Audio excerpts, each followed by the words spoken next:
All right. All right, let's get started. So today's a fun one because it's about graphs. Everyone likes graphs. Um, oh, here's the usual review slide. So what have we done so far? We did three sat and quicksort that first lecture, and that was sort of, especially linear of expectation was a big theme. Then we did this heavy hitters, right? Where we used hash functions for the first time, and we also used Markov's inequality, and we did some amplification.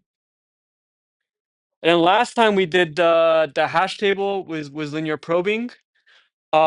Which I think was a bit more sophisticated of an analysis than we had previously done. And it used, k-wise independence, which is sort of like generalizing pairwise independence and so forth. Okay. So today, we're going to study a very cool random contraction algorithm, a randomized algorithm for a minimum cut. Which actually has a lot of interesting consequences beyond this lecture. It says something interesting about graphs, and I guess one technical thing that will come up is something called the Galton-Watson process, which people like to study. Well, I'll explain when I get there. Okay, so the problem we study, I think you all have seen it before, something similar in your undergrad class. Minimum cut, so global minimum cut, not ST minimum cut. So your goal is to just delete the smallest number of edges to disconnect the graph. So this, I promise, is a connected graph. Okay. And so your goal is to figure out the minimum cut in the graph, the minimum number of edges you need to delete so that at least one vertex can't reach some other vertex.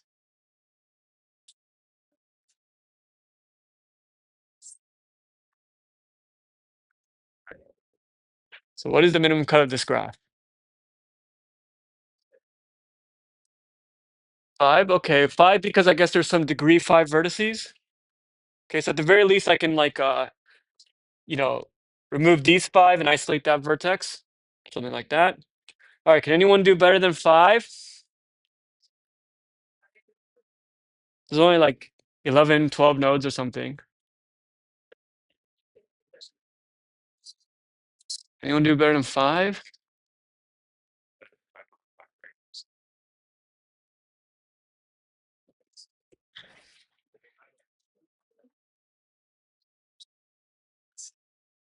Okay, one person said no.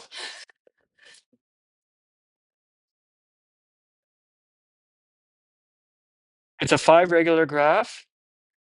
First of all, is that even a 5 regular graph? There's some 6s, but it is true the minimum degree is 5, but we knew that. Anyone do better than 5? It's not the biggest graph in the world.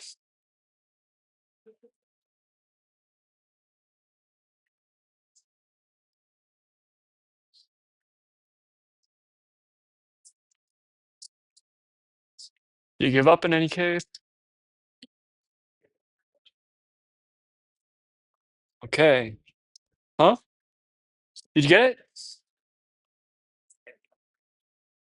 Okay. So this graph is actually just two clicks overlaid on top of each other and connected by two edges. So the answer is 2. I think those should be the only non-degree 5 vertices. Okay, so there the answer is 2. Okay, so even small graphs, these simple combinatorial problems are kind of tricky, right? Okay. Okay, good. So that's the problem we're looking at, the minimum cut problem. Just want to disconnect the graph. I think today, for simplicity, we can just focus on unweighted edges, but everything will generalize to capacitated edges. If there are weights, then you want to remove the minimum weight. Okay, and basically, like, you can sort of think of weight 5 as 5 copies of the same edge, and everything will map over. Okay. All right. So good. So okay. So what are some algorithms? Anyone have an algorithm for minimum cut? You should know at least one algorithm from your undergraduate.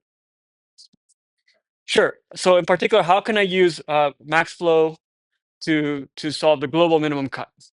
Yeah.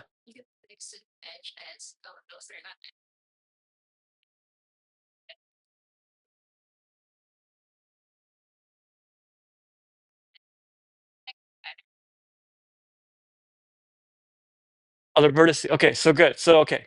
The first maybe naive one is we know how to get for any pair ST the minimum cut separating S from T.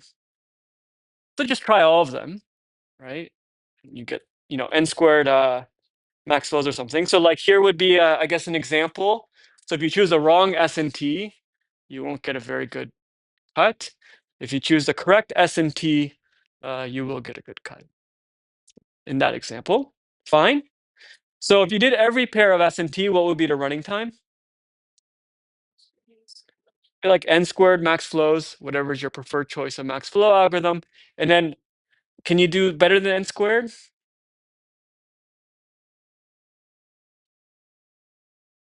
Better than n squared?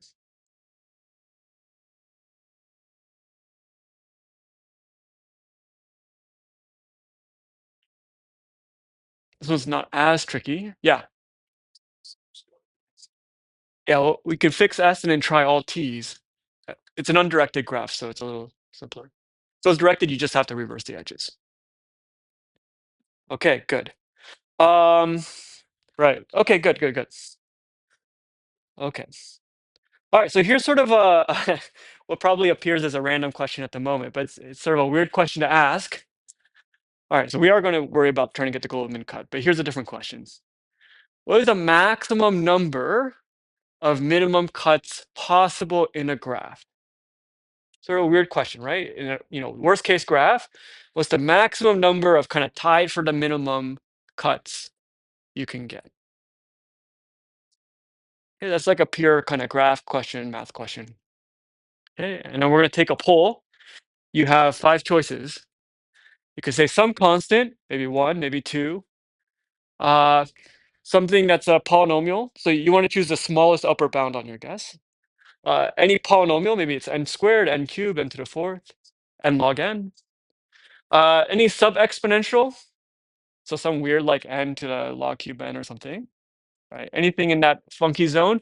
Or you could choose 2 to the n. 2 to the n is an upper bound, right? Because just every subset of vertices is 2 to the n.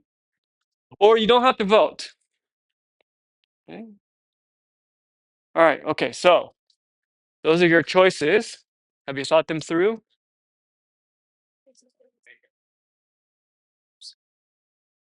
Okay, who's not voting?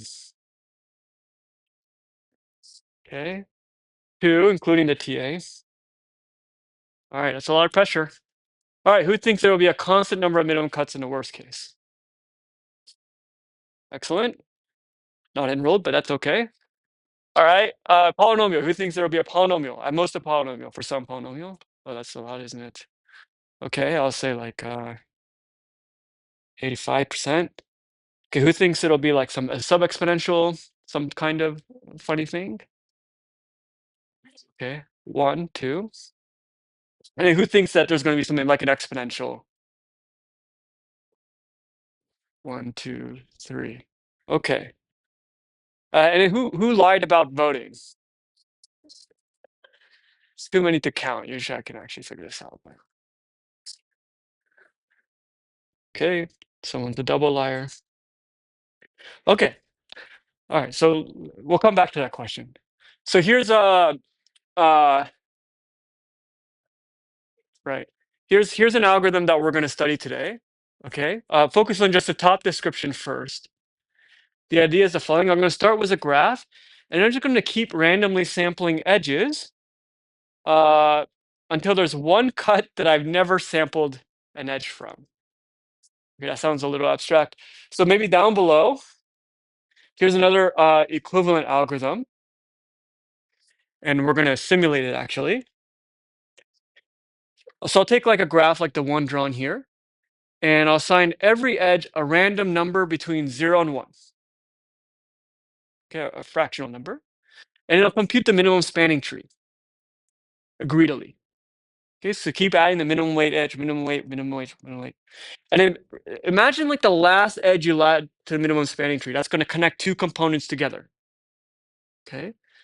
We're going to output those final 2 components before you connected them, in this weighted order as our minimum cut.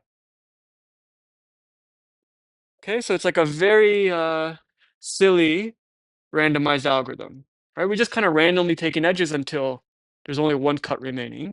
We're kind of building a minimum spanning tree with random edge weights. That makes sense? Okay. So, many of you have laptops open. Can anyone get like some kind of random number generator? We could generate numbers between like 1 and 100 or something. We'll label all the edges. The idea is that we're going to take this graph. So in this graph, the minimum cut is just clearly that edge in the middle. Okay. So we are going to label the edges. Maybe we'll do this middle one last. And then see if this algorithm works. Okay, sometimes it works, sometimes it doesn't, but we'll see. Okay, so who's got some random numbers? Okay, fine, whatever. You guys can all do it. I'm just gonna point and someone can yell. Okay, so I'll start for the left side and I'll just go top to bottom. So this edge, 5. Okay. How about this edge? 94. Okay. How about oh no. Okay. How about this edge? 24. How about this edge? 17. Okay. How about this edge? 95. Okay, if you're not really using a random number generator, I'm gonna be pissed. Okay, someone give me a real random number. 30? Okay, you have a phone open, that seems trustable. Okay. How about this one? 68. How about this one? That's not true. How about this one? 46. How about this one? I don't trust you. How about this one? You didn't even look at your phone.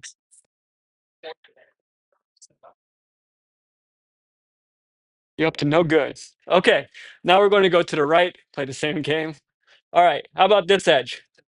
72. How about this edge? 2. Only one at a time. All right, how about this edge? Really? You just said 72.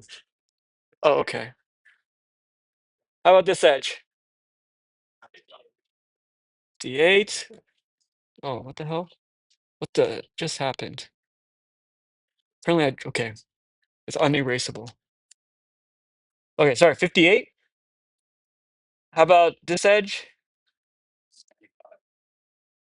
95.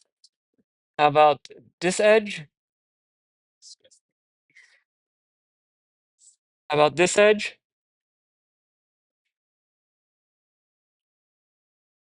So why did someone say no? Oh, that can happen. It just like, if Corbett says it 5 times in a row, then it gets a little suspect. Okay, how about this one? How about this one? 44. And how about this one? 85. Okay, so for our algorithm to work, what number do we need the last edge to be? Uh, so we can compute the minimum spanning tree in each component, right? Okay, so 5, 13, 17, 24, 30. Is that the minimum spanning tree on the left? Oh, do I have a cycle? I have a cycle, don't I? Uh, no, that's okay, right? Now it's all connected. Okay, on the right side, well, I'll take the 2, we take the 5, we take the 7, we take 33. Is that correct? So we have to beat, have to beat 33. Okay, who's got a pseudo-random number? Okay, oh, no, okay, you got 24. Okay, so 24, and then I think our algorithm will actually work, right? Because it's going to beat out the 33.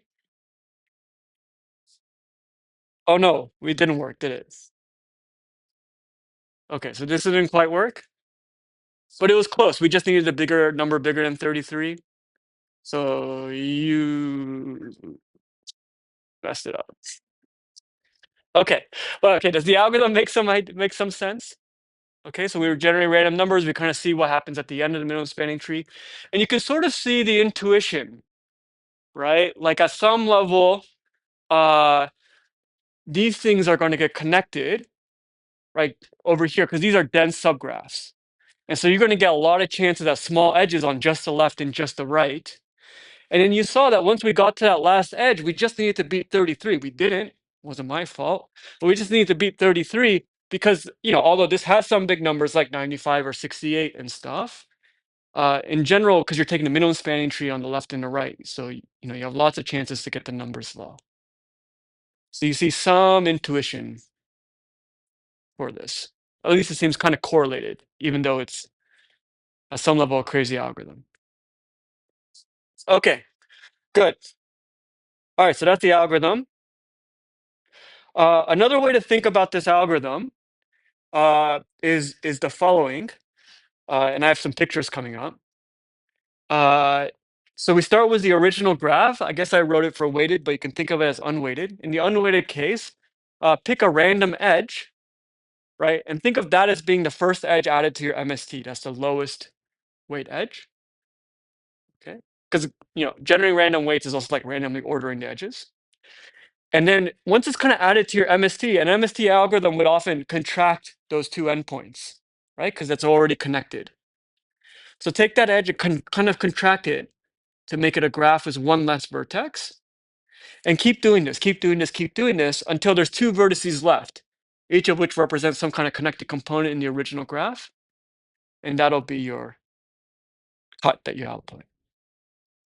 Okay, so contracting an edge, I contract an edge, I pinch the vertices together, uh, and that means, that you get parallel edges afterwards, or if they're weighted, you might combine the weights.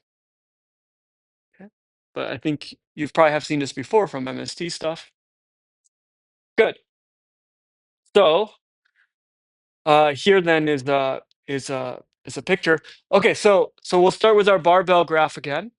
Okay, and then I'm going to keep highlighting in purple the edge that gets contracted. So if I contract that edge, now I'll get a graph that looks like this. Okay, so these two vertices came together. So now I have these kind of weight two edges, or you could think of them as two unweighted edges. Okay, that means in the future, I'll sample in proportion to the weight or the number of parallel edges.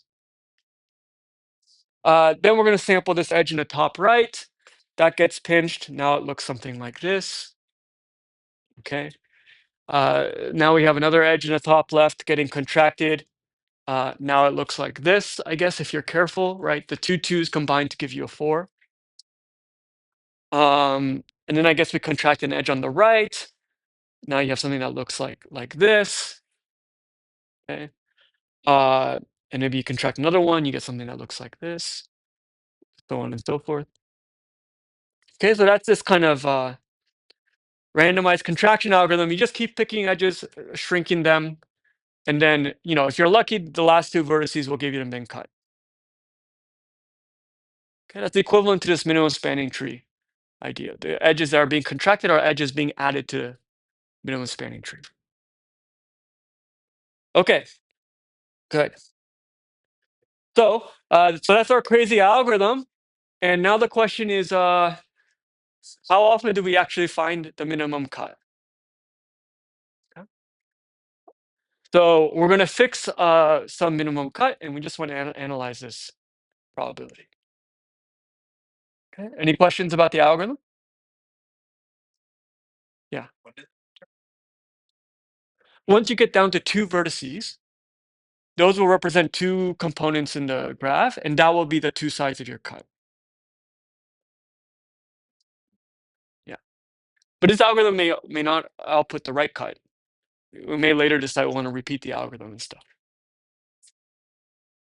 Okay, so I think one basic observation that maybe is totally intuitively obvious, but it should be said, is that when we contract an edge, okay, as long as that edge isn't in your minimum cut, you'll still preserve the minimum cut. So when I contract this edge that's not in our minimum cut, the middle still represents the minimum cut in this graph.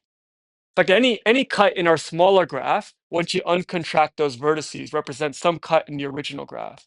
So that means the minimum cut, if you haven't messed it up, is still the minimum cut. Okay, so that's good to know. If that wasn't true, then this would all be bogus. Okay, good. So, right.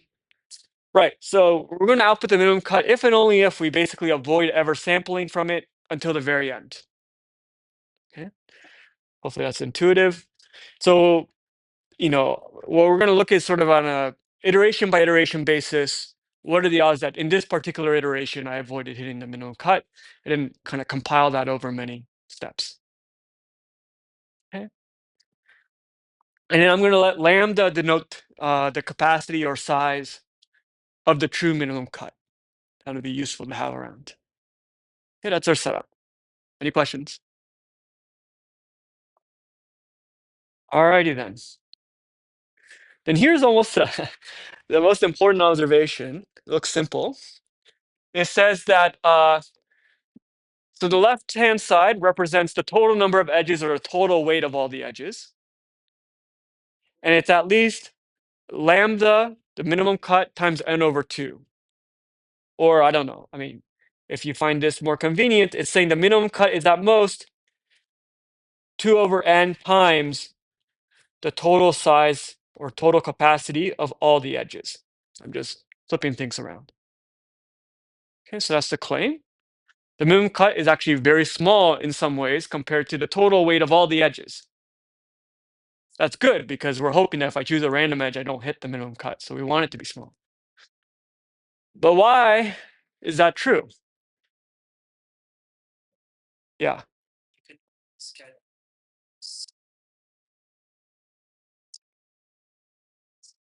Okay, so each vertex, right? Each vertex by itself, its degree or its weighted degree represents some cut, right? So every vertex will contribute something that's at least a cut. So, okay. So I know that lambda is at most. It's true for every vertex. It's also true for the average vertices, kind of V and V. And when I write degree of V, I mean the weighted degree if it's capacitated. Okay, so that was that. So what comes next?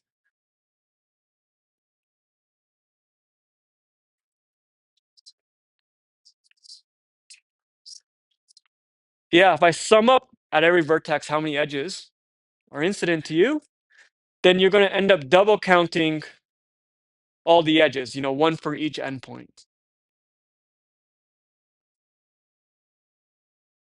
Okay, so that's it. It's actually not a dramatic observation.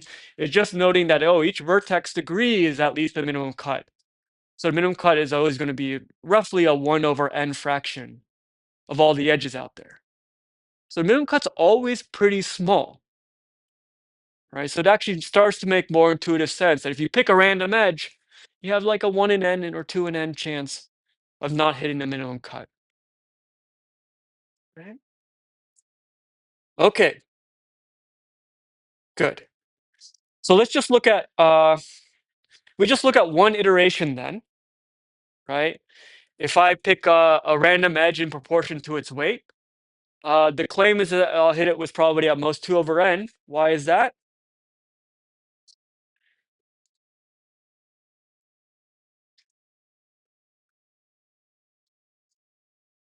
So the probability that I sample, my cut, that should be, the weight of the cut over the weight of all the edges, right? So this is just kind of rearranging what we did.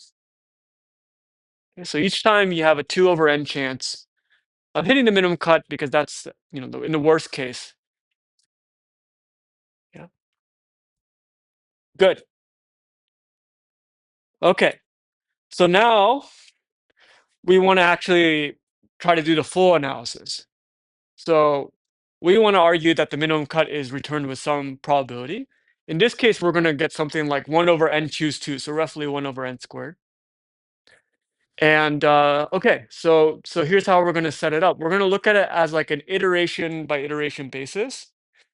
So e e0 e1 will be the event that I haven't sampled c star after one iteration. E2 will be the event that I haven't sampled the c star after two. E5 is after 5. So I really want to get down to like e sub n minus 2 because that's when I'll have 2 vertices left.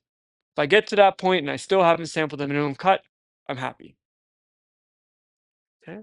So you want to show the probability of this event is at least 2 over n choose 2. That suggests that this should probably be like a 2 or something. Either that should be a 2 up there or it should be a 1 down below. We'll do the proof and we'll find out. Okay. All right. Right, so I was supposed to erase some stuff, so we can do it here. Sec. Okay. So good. So maybe I'll do it up here. All right, so we're looking at something like the probability of e sub n minus 2, right? Which is the end. But I'm starting at some level the beginning, right? So for example, I know that, you know, in order to get to e sub n minus 2, I have to at least get to e sub n minus 1. Then I can take the next step to e sub n minus 2. So I can write something like probability or sorry, e sub n minus 3, I think, times the probability of e sub n minus 2 given e sub n minus 3, right? So to survive all the iterations, I have to at least get to the penultimate iteration, surviving, and then survive one more. And obviously, you can kind of keep going. So in the extreme case, you're gonna say, look, I have to survive the first iteration, and then conditional on surviving the first iteration, I have to survive the second iteration. I got that backwards, right? And then conditional on surviving the second iteration, I survived the third.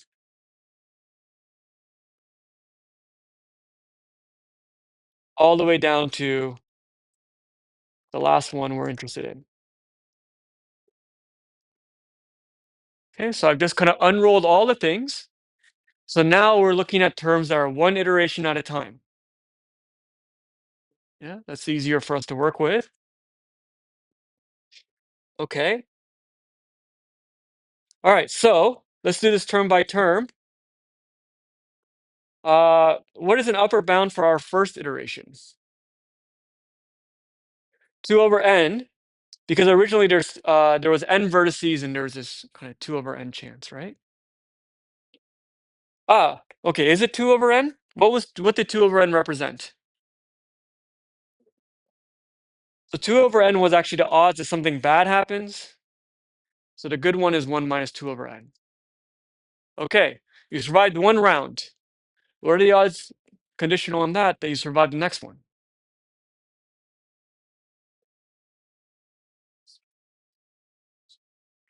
One minus 2 over n minus 1 because the number of vertices has gone down. So that lemma we just did before, which you probably had in mind the original graph, it also applies to all those contracted subgraphs because you still have a minimum cut in those intermediate graphs. So that thing about the degree and all that still applies. Okay, good. 1 minus 2 over n minus 1. Excellent. And then what will be the next one? So now the third iteration. So what are the odds you survive?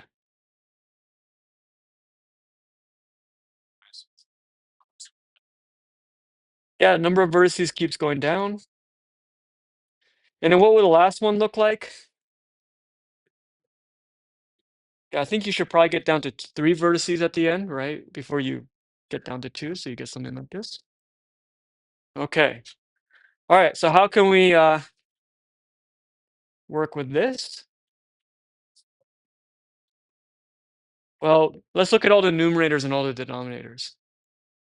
So this is something like n minus 2 over n times n minus 3 over n minus 1 times n minus 4 over n minus 2, all the way down to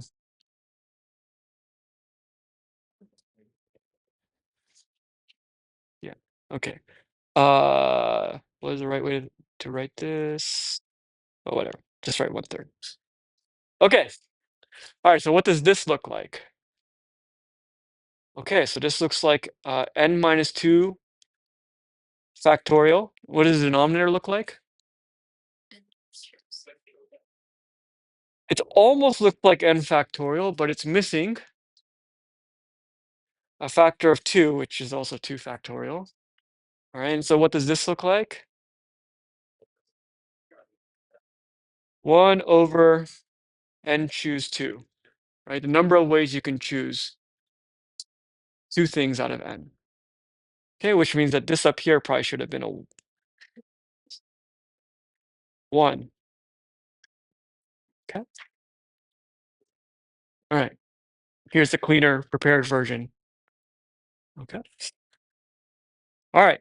So good. Any questions? Yeah.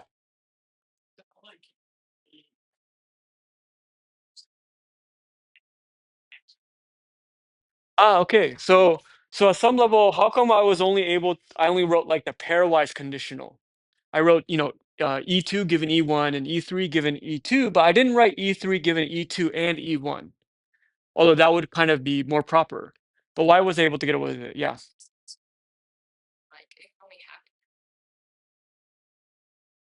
Yeah, so E2 implies E1. If you survive 2 rounds, then you've also survived the first round. So so I can omit it just because it's redundant in this case. Yeah. They would both kind of be correct. Other questions? Okay. It's again, okay. All right. Okay. So we just showed that it's going to be output is probably like 1 over n squared or something, 1 over n choose 2. I want to go back to this question. Okay. Most people voted polynomial. First, does anyone change their mind on their vote? And 2, does anyone see a connection between what we proved and this original poll? Or does anyone want to change their mind on their vote? Yeah. Okay, one now goes to polynomial. Anyone else want to switch to polynomial? One more? Okay. So those who switched, why are you switching? Besides the fact that you found out that most of the class voted for polynomials, and that half of them have the notes open on their laptops.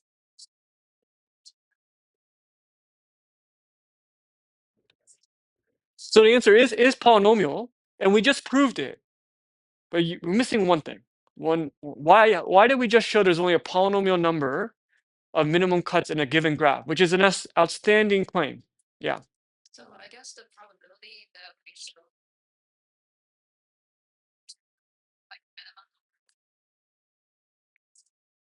Yes, there's some kind of like packing, volume argument. So we just showed that any particular minimum cut is going to be returned with probability 1 over n choose 2. So any minimum cut gets output with some fixed probability.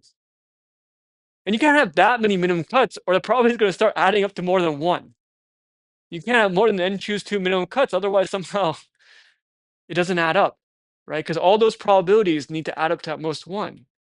Any single minimum cut gets probability 1 over n choose 2. So that shows you there's only n choose 2 minimum cuts in a graph, undirected graph.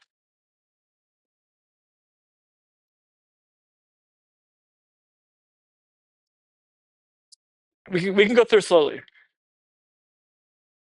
So we showed that any min cut is output with probability at least 1 over n choose 2. So when you start flipping it, yeah, it's pretty cool. Okay. If you tried to prove that statement directly, you would be it would be hopeless. Okay, it just comes for free out of this. Like if I just told you nothing about the algorithm and I said how many minimum cuts are in the graph, I mean, who knows? Right. Okay.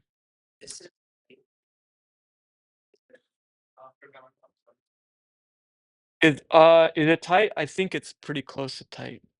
I should know this, yeah. Okay. This ends up having a lot of ramifications for things like sparsification and things like this, but we'll get there when we get there. Okay. It's actually it's one of the first hints historically that there's something a little nicer about undirected graphs. This isn't true for directed graphs. Directed graphs can have exponentially many minimum cuts. Okay. See you, Josh. All right. So, okay. All right. Let's go back to the minimum cut thing. It succeeds with probability 1 over n choose 2. If I want to succeed with constant probability and I want to use this algorithm, what should I do?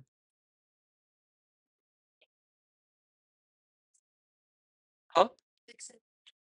6n? No, you can't change the input size. No, I'm still looking at a single graph and I just want to make this algorithm more reliable. Yeah. Yeah, how many times should I repeat it? Yeah, something like that. So if I repeat an algorithm that fails, was probably 1 over n choose 2, k times. Yeah, and this would be, or no, succeeds is probably 1 over n choose 2 k times, and then I repeat many times, right? So this would just be the odds of it failing every time, okay? And then we do our usual 1 plus x is less than equal to e to the x, which again might seem exotic early in the semester, but you're gonna get so used to this, okay? Is less than equal to e to negative k over n choose 2. So as soon as you start choosing k equal to n choose 2, you're at a constant. If you choose k to be like you know 10 log n times n choose 2, now you're at like probability 1 over n to the 10 of succeeding or failing. Okay, so yeah, because that log is gonna become something like 1 over n to the 10 because you get e to the 10 log n. Okay, so you can repeat this algorithm uh log n to n squared log n times, and now you have this m log mn squared log n algorithm. Yeah, I mean, if you're clever, you can figure out how to do all the random contractions in linear time or almost linear time at least. In fact, what's one way to get to run one of those in nearly linear time? Because you might be concerned about like management of the edges and stuff or vertices as you contract.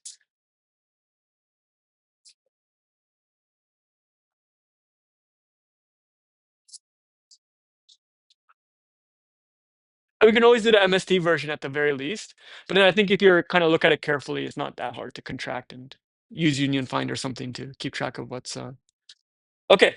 But now the question is, can you do better within this high level framework? Yeah, question. Yeah, then you output the best one. In fact, though, you don't actually know if it's truly the min cut. This is an algorithm you're just hoping is a min cut, with high probability is a min cut. But in fact, it's not even clear how to verify it's the minimum cut. Yeah, so this was actually a big open question for a long time. But yeah, so one thing unusual about this algorithm compared to like max flow min cut, right? As you had the flow and you had the cut and you had these dual certificates, so you knew they were optimal because they banged up against each other. Here we actually, you probably had the min cut, but you don't actually, you can't really prove it any faster than. Okay, good. All right, other questions?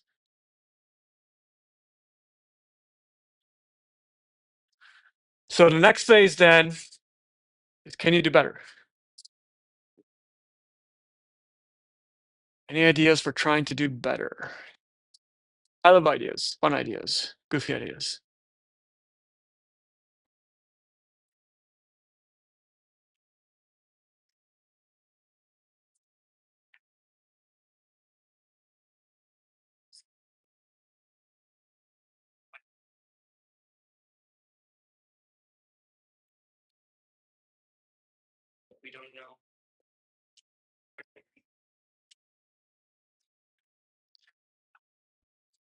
Yeah, so you can hope that there's more minimum cuts or something, and then maybe the odds will go up. But yeah, yeah. But we're still worried about the worst case. So you're not promised much. I mean, a really tough case is when there's a lot of really close to minimum cuts and they're all kind of competing.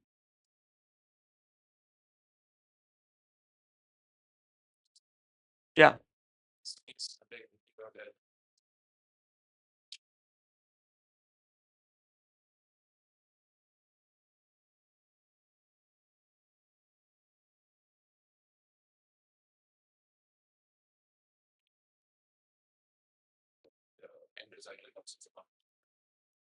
Yeah.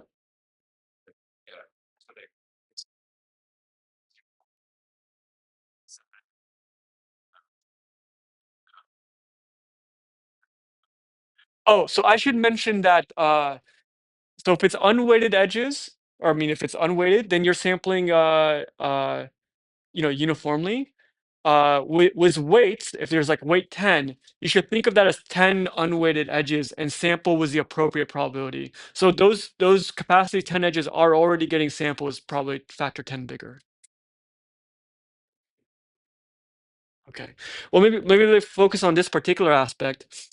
Our algorithm is just going all the way down to the bottom and then starting over. All the way down to the bottom, starting over, all the way down. And that's certainly conservative, right? Uh, but does that seem wasteful at all?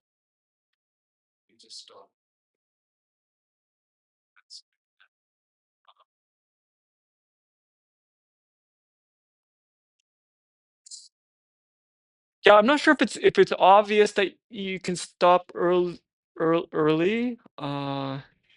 'Cause you don't, you're at some intermediate point in the graph, but you don't know what the minimum cut is in the intermediate point.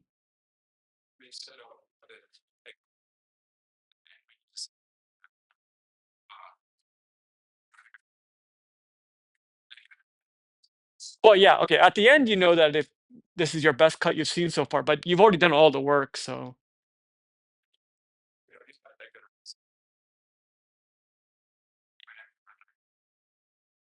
uh a running sum. I don't know if we have a running sum. We just kind of wait to see what that last edge is.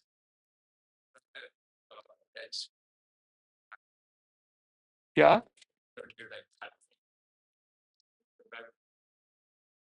I mean, that's just to kind of keep the integrity of these. No, so at the end, you're just going to output the weight based on the, yeah.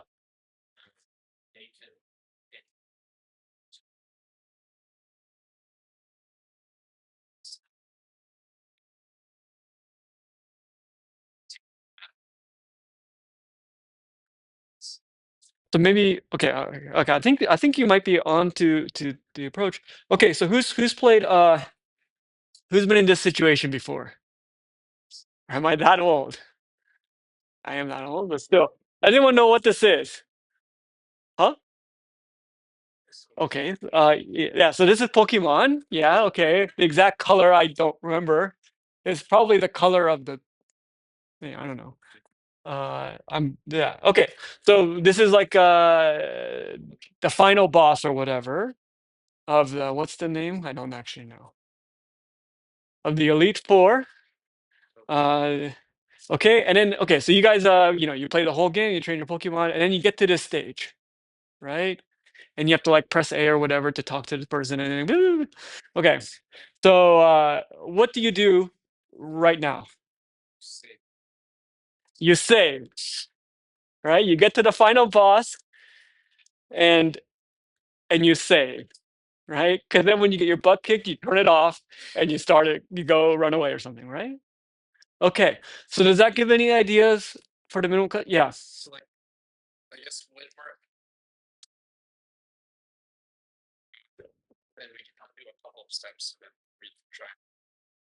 Yeah, something like can we save maybe some partial progress partway through? It's a little tricky because we don't know if we've hit the min cut so far. But still, can we do better than starting all the way over? Like the first iteration is only a 1 in n chance. that you made a mistake, right? You should really start all at the beginning, or maybe you can cut, you could have some partial savings partway through, and kind of checkpoint your progress. Okay, so that's what we're going to try. Okay, I mean, this is not so dissimilar than the suggestion from the back. Instead of like fully restarting to amplify, we're going to try branching. Okay, so you reach some checkpoint. Okay, and now imagine like forking it. Right, you say, up to here, hopefully I'm okay. So let me now make 2 experiments starting from this location and continue. Okay, so the high level algorithm is going to be something like this. Okay, so it turns out for the math, we're going to randomly contract until the probability of failure gets pretty close to 1/2 based on our calculations. Okay, we'll figure out how many iterations that should be. And at that stage, when you hit roughly the 1/2 point, you're going to make 2 copies of the current graph and recurse on both. Make sense? So it's actually very intuitive, right? If you're coding this up, you might have thought of this. Okay, good. So in something like this, you might contract for a while and you get to like this intermediate state, right? And then at this point, you're going to fork. So you're going to make 1 copy over here, and then you're going to run it like a little bit more, and that might turn into 2 different copies, right? I guess in this case, neither of which got the minimum cut. But you go back up to this checkpoint here, and you start exploring that branch, and you contract a little bit, and maybe you get down to here, and then you fork again. One of them's bad, one of them's good or something. Okay. So we're going to just periodically save and branch. And we're going to see if that actually gets us a win. Okay, because that'll be very nice, because we're not really changing too much of the algorithm, but we're improving upon naive amplification. Okay, so that's the high level idea. That's the pseudocode, but I think that's just more confusing, so I'll skip it. Okay, so I don't know if this is guessable, but I left it as a blank in case you wanted to try. So this particular algorithm is going to return the minimum cut with some probability. Does anyone want to guess?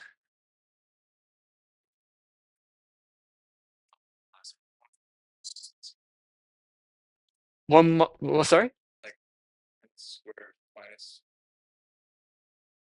So really close to 1. Not that close to 1, but it'll be definitely much closer to 1.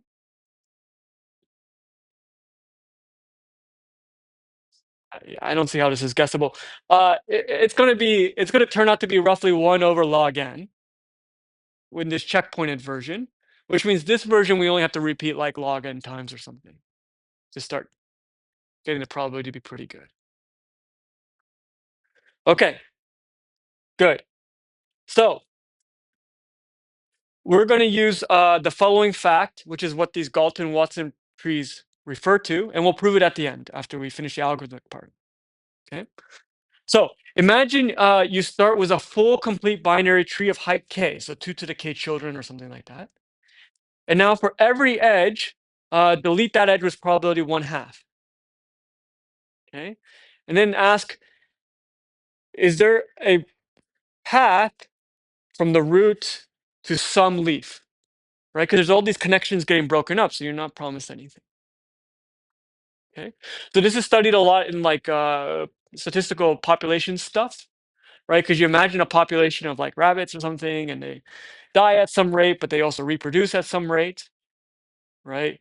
And the question is, will there be any rabbits left in 20 generations, 50 generations, n generations? And so this has been studied for a very long time. Okay, so in this particular setup, it was probability 1/2 on a binary tree. Oh, I should just had that there. Okay, so the claim is that for height k, okay, you will be able to reach some leaf, which is sort of like surviving for k generations, with probability at least 1 over k. Okay, so something proportional to the height of the tree. And we'll prove that at the end. It's not so bad. Okay. All right. Does anyone see why this might be useful? Okay, so it's in small font on the right. If you have really good eyes, yeah.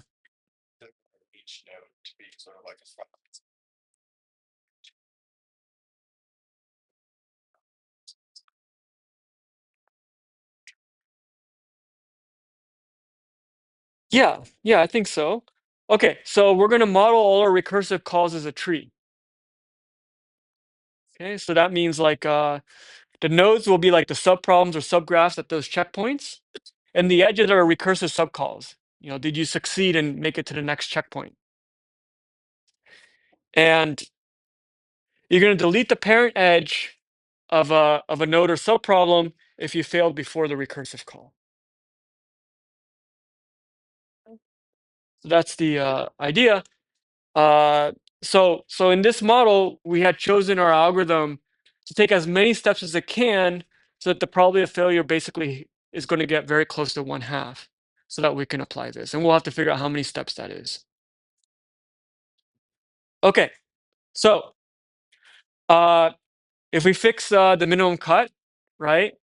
Now instead of doing like n minus, getting all the way down to 3 nodes or something, I'll just have some k for some k we can choose, so we can figure out how many steps we can take before we get 1/2. Okay, so I think if we just repeat the same analysis from before to get started, this is the exact same thing we did before. Okay, and you'll get something, I guess, like this. Okay, which will look like this. Okay, and now what choice of k will get this number to be very close to 1/2?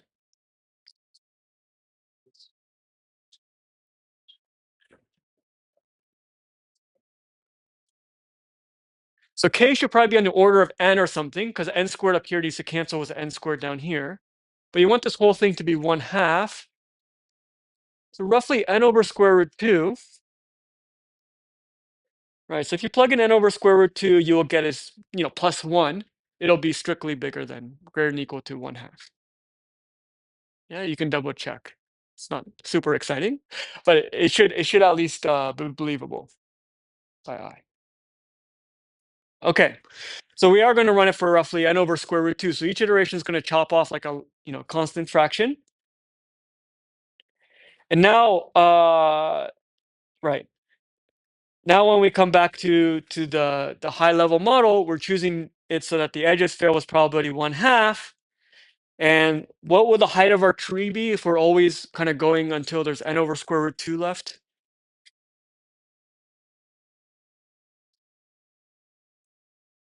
What's the depth of our recursion?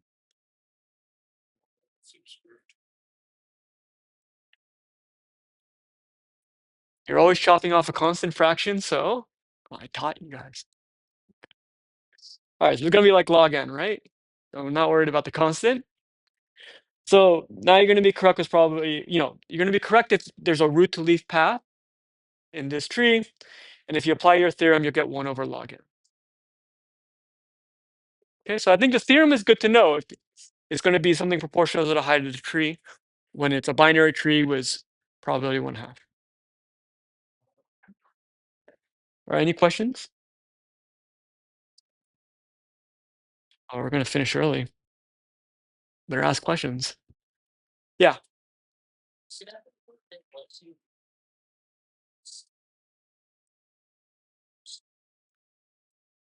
Yeah, so can we, once you get down to like log n nodes, can you just brute force it? Even square root n nodes, you can start thinking about trying all pairs or something, or into the 1/4. Um, sure, sure. So so it's really going to be dominated a little bit by the height of the tree, right? So let's say that I was generous and I went down to just to go from n to square root n nodes.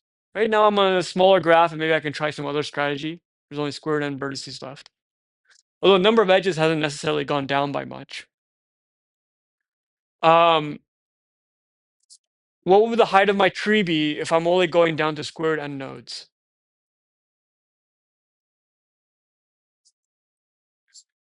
Still going to be log n. So in this particular setup, it might not help too much. But in fact, I think one of your homework problems is a good idea to keep in mind. Yeah, so there are things you can do, like once you get down to a modest number of vertices, do something, relatively straightforward. Okay, good. All right, so let's just model the running time. How should I model just for one of these algorithms? What would it be recursively?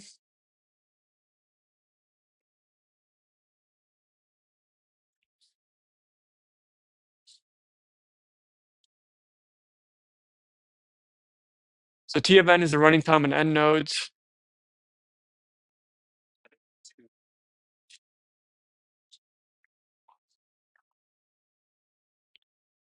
So yeah, 2t n over square root 2 roughly. So one thing to point out is that as our graph contracts, okay, we might start with a sparse graph with m edges for some value m, but it can rapidly become dense. So it's hard to promise much more than n squared edges.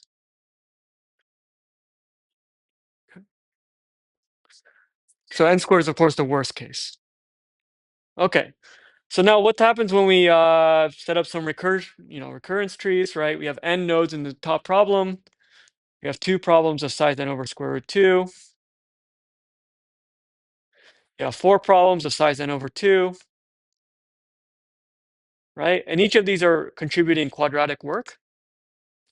N squared, what would the next line look like? N squared. So n over square root 2 squared is going to give you n squared over 2, and then you'll be okay. What about the next line? Yeah. All right, so you see where it's going? It's all going to be n squared. So the total work will be n squared log n.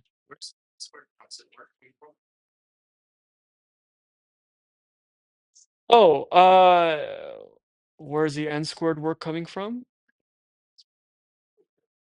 I mean, I think it's just coming from randomly selecting and combining things. Yeah, just doing, yeah. Okay. Good. Good, good, good. Okay, good. Okay.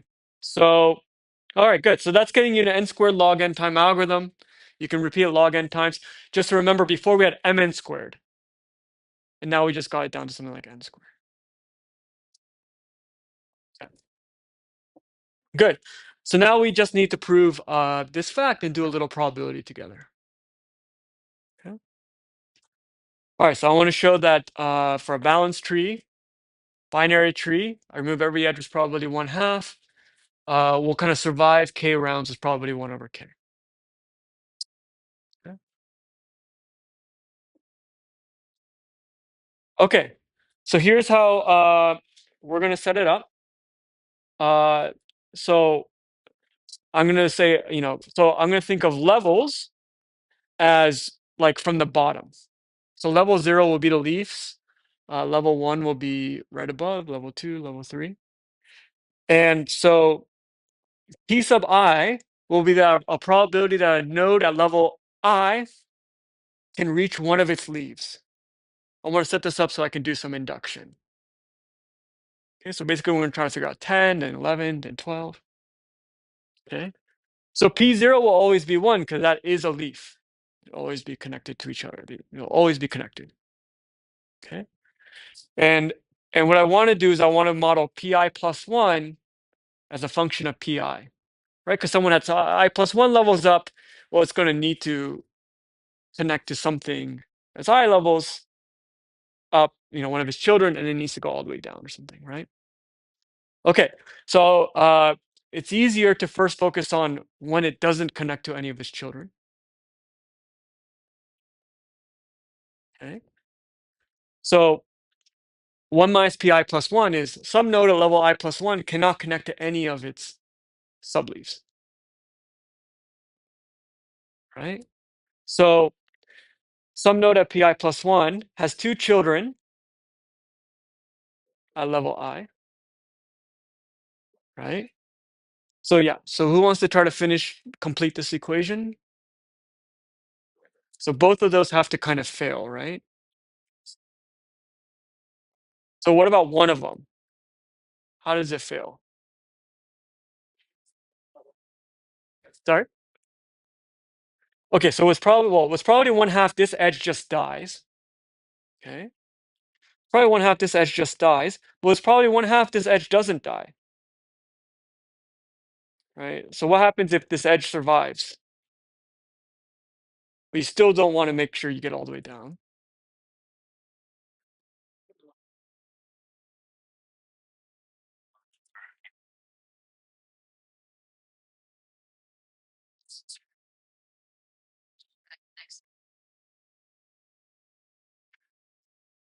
Okay, so it's probably 1/2 the parent edge fails.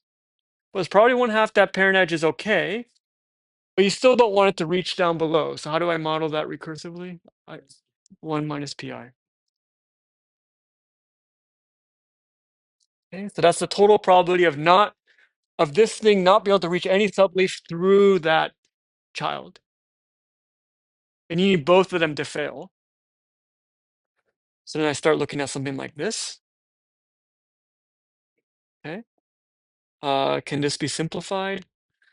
You can write this as 1 minus pi over 2 squared.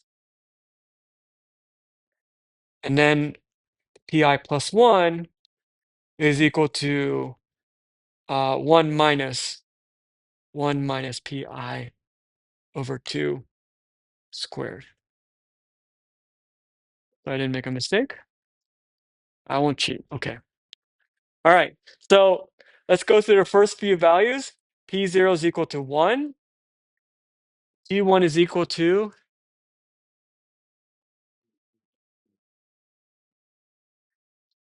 I'm sorry, I think I actually had this set up for us. Yeah, okay. It's all messed up. Oh well. All right. P0 is equal to 1. P1 is equal to, as you said, 1/4. Ah, okay. What about P2?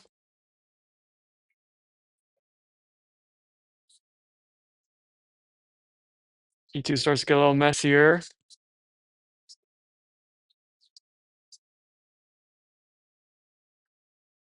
It is 3/4. Now what's P2?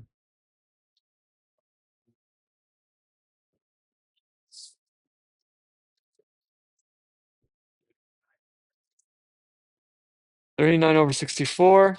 Okay. So at least 1/2, which is kind of what we want. Okay.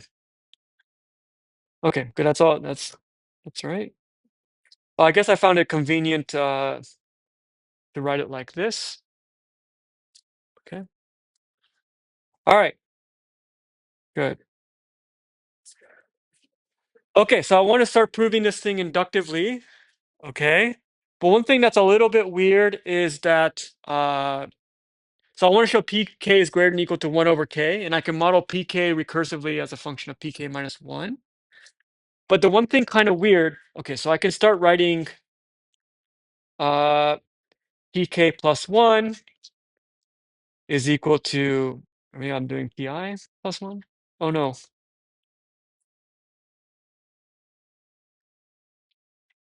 Okay. Okay, screw it. Okay, so I can start writing pk plus 1 is, equal to something or less than equal to something in terms of pk, but I only have an inequality for pk, so I can't plug in things exactly. Okay, but one thing nice to note is that this function f of x, which is kind of what the recursive thing is satisfying, right? So pi plus 1 is equal to f of pi, right? And this function f is actually increasing for x is less than or equal to 2. Okay. So if I want to upper bound pk plus 1, then I'm actually worried about pk being small as possible. Okay. So, oh, okay. So be it. So pk times 1, sorry.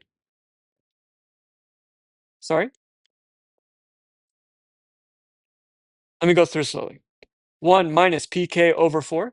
That's just equals. Okay. And so now the only issue is that I'm only proving an inequality for pk and not equality. So it's hard to plug in without any justification. But I do know that this function is actually increasing for larger values, which means I'm most worried about pk minus pk when it's as small as possible, because that's when things are tightest. So if I'm doing a less than equal, and I know that it's increasing, I should set pk to this kind of lower bound. So you start getting something like 1 over k minus, times 1 minus 1 over 4k. How's that looking? Okay. All right, now what?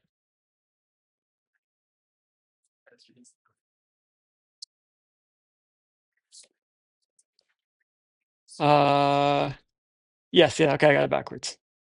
Yeah, it should be at least. Because, yeah, this is the smallest possible value for f is when we set it to this value. Any other value would have been bigger. Good. Now what? We can do the math. I'm asking you basically to do the math.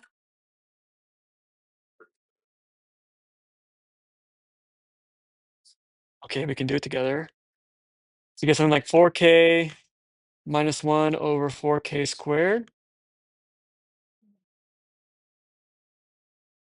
Somehow we want this thing to be, there's a 1. No, I lied, right? No, this is 4k squared minus k. No, this is fine.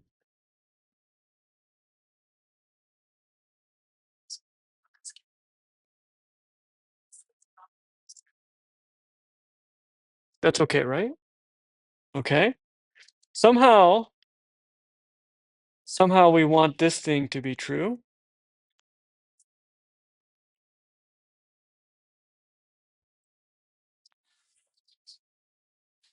No, you're right. K plus 1, right? That means we want this to be true. Oh no, I got that wrong.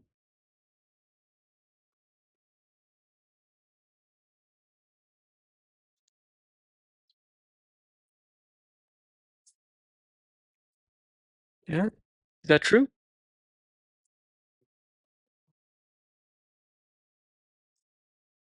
Four k squared plus 4k minus k minus 1.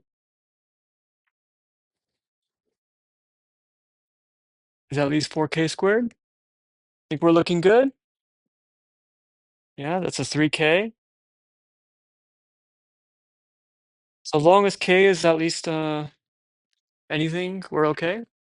All right, so it works out basically. Okay, so that's the whole proof. You just have to model it recursively and take your time. Okay, I have one conceptual question for you guys. All right, let me at least summarize first. Okay, so if we do this Pokemon trick, this Game Boy trick, okay, now in n squared log n time, you're going to succeed with probability 1 over log n. You repeat that log n times, now you're up to constant probability of success. Okay, and somehow we've saved the whole factor of n. Any questions? Okay, I want to make one more question then, at least to think about in the remaining minutes. Okay, so we are focused exclusively on minimum cuts, right? But maybe you're interested in 2 minimum cuts. You know, by which I mean all cuts whose value is within a factor 2 of the minimum cut in the graph. Okay. So at some level, okay, So what the homework would have, I mean, this won't be on homework, but what this exercise asks is to show that if you actually ran the algorithm, you have a decent chance of outputting an approximate minimum cut, a 2 approximate minimum cut. Okay. So my question to you, just conceptually at a high level, is why?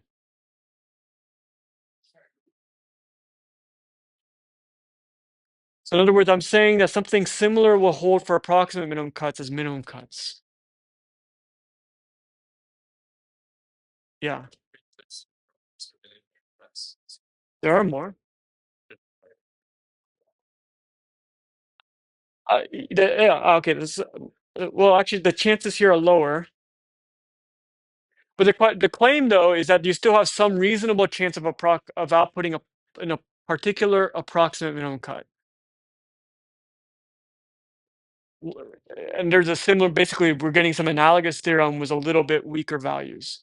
But why?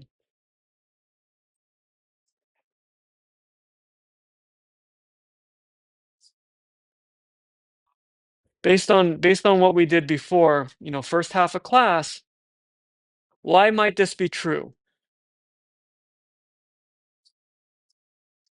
Right? When we start getting back to something like this. Yeah.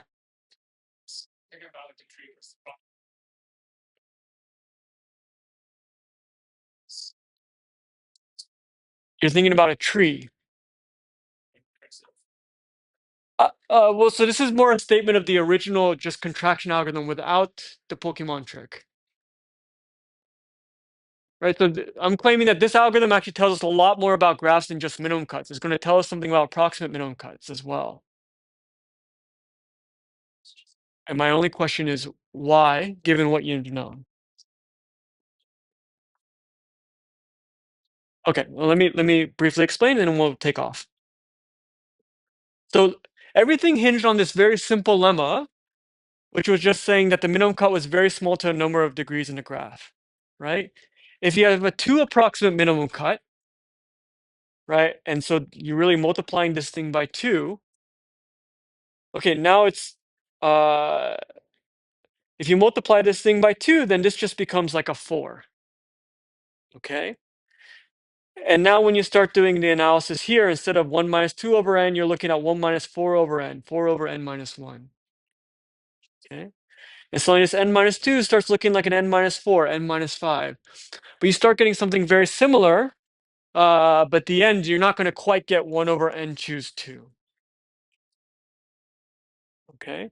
So what I'm saying is that this algorithm is actually very robust. And this analysis was very robust. Right? If I doubled the size of the minimum cut, that original lemma, gets weaker by a factor of 2, and then everything goes through with some weakening. Okay, but when you start pushing that through and you think about what does this mean for the minimum cuts in an undirected graph, there's only n choose 2 minimum cuts. There's roughly like n choose 4 2 approximate minimum cuts. If you kept going, you'll get like n choose 8 4 approximate minimum cuts. Okay, so as that value gets weaker, there gets to be more and more cuts. But one thing very nice is like, let's say that you're trying to randomly sample from the graph and kind of preserve the weights of all the cuts.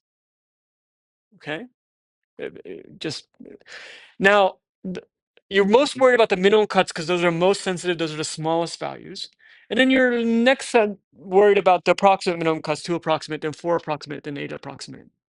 But the fact that there's such a limited number of minimum cuts you have to be worried about, instead of 2 to the n, and there's kind of a moderately limited amount of 2 approximate minimum cuts instead of 2 to the n, and so forth, and it kind of smoothly grows. Let you start doing crazy things like you can take a graph that starts with n squared edges, okay, and you can actually randomly sample it down to n log n edges and preserve the weight of every edge in every cut, okay? But it all starts from this observation that in an undirected graph, the minimum cuts are actually quite limited in a very robust way. The 2 approximate minimum cuts are also under control and things like that. So when you start trying to worry about, because the hard part of preserving all the cuts is preserving all the cuts. But in fact, there's only a small number of cuts that are very dangerous, and then slightly less dangerous, and so forth. Yeah, so this turns out to be very important and had a lot of consequences for other problems too. All right, I'm done. Thank you.